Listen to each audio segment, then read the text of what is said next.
Perbuatannya besar, perbuatannya besar, perbuatannya besar. Pujilah namanya, pujilah namanya.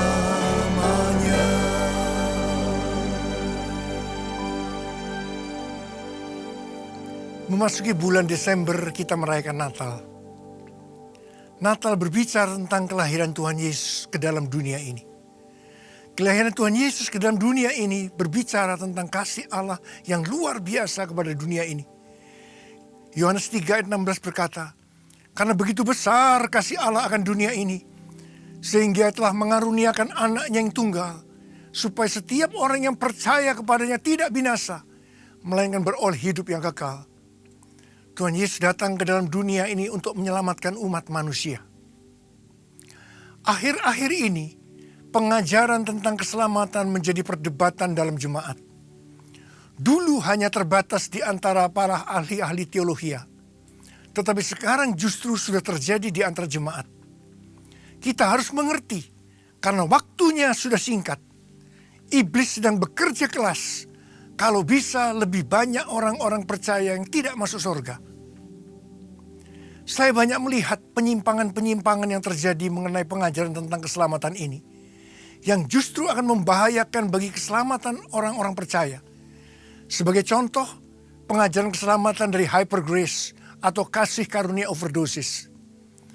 Hari-hari ini saya banyak berbicara tentang keselamatan, karena Tuhanlah yang memberikan tugas ini kepada saya, supaya saudara masuk surga.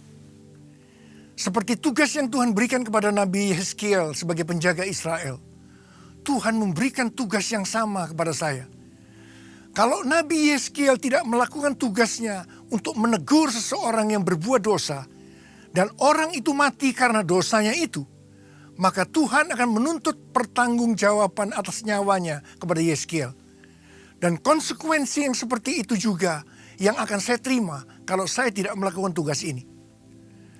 Mengenai pengajaran keselamatan, sesuai dengan Roma 8 ayat 28 sampai dengan 30, maka proses keselamatan dibagi menjadi 3. Yang pertama, proses pembenaran, justification.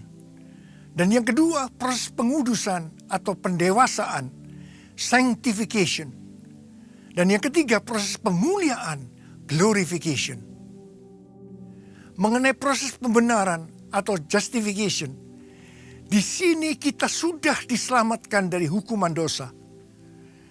Pada saat kita bertobat dan percaya kepada Yesus sebagai Tuhan dan Juru Selamat kita dilahirkan baru. Di sini usaha kita tidak ada artinya sama sekali, dan yang dibutuhkan adalah hanya iman. Efesus 2 ayat 8 dan 9 berkata, "Sebab karena kasih karunia kamu diselamatkan oleh iman. Itu bukan hasil usahamu, tetapi pemberian Allah. Itu bukan hasil pekerjaanmu. Jangan ada orang yang memegahkan diri." Bagian Tuhan adalah kasih karunia, dan bagian kita adalah meresponinya dengan iman. Kelahiran baru adalah awal perjalanan rohani kita di dalam Kristus. Karena itu proses keselamatan tidak berhenti di sini atau belum selesai. Karena setelah itu kita akan memasuki proses kedua, yaitu proses pengudusan atau proses pendewasaan, sanctification. Pada proses pengudusan, proses pendewasaan atau sanctification ini, di sini kita sedang diselamatkan dari kuasa dosa. Sejak kita dilahirkan baru, yang merupakan awal perjalanan rohani kita bersama Kristus, kita dipanggil untuk hidup dan bertumbuh dalam kekudusan. Di sini oleh kasih karunia, kita mengalami pengudusan, pendewasaan, secara terus-menerus yang dikerjakan oleh firman dan rohnya. Dalam proses ini, usaha kita itu penting. Alkitab mengatakan, berusahalah sungguh-sungguh. Kamu harus berusaha. Tetap berjuang untuk mempertahankan iman. Dan Rasul Paulus mengatakan, aku melatih tubuhku dan menguasai seluruhnya. Tetapi yang perlu digarisbawahi, bahwa usaha kita bukan dengan kekuatan kita, tapi Tuhanlah yang memperlengkapi kita dengan kemauan untuk kita bisa bergerak, berjaga, berdoa, bertahan, bekerja, hidup menderita karena Kristus. Filipi 2 ayat 12 dan 13 berkata, kerjakanlah keselamatanmu dengan takut dan gentar, karena Allah lah yang mengerjakan di dalam kamu, baik kemauan maupun pekerjaan menurut kerelaannya. Yang penting kita harus taat dan setia. Dalam proses ini, kita akan banyak mengalami peperangan rohani, dan kita harus keluar sebagai pemenang. Kita akan terus diproses untuk menjadi serupa dengan gambarnya.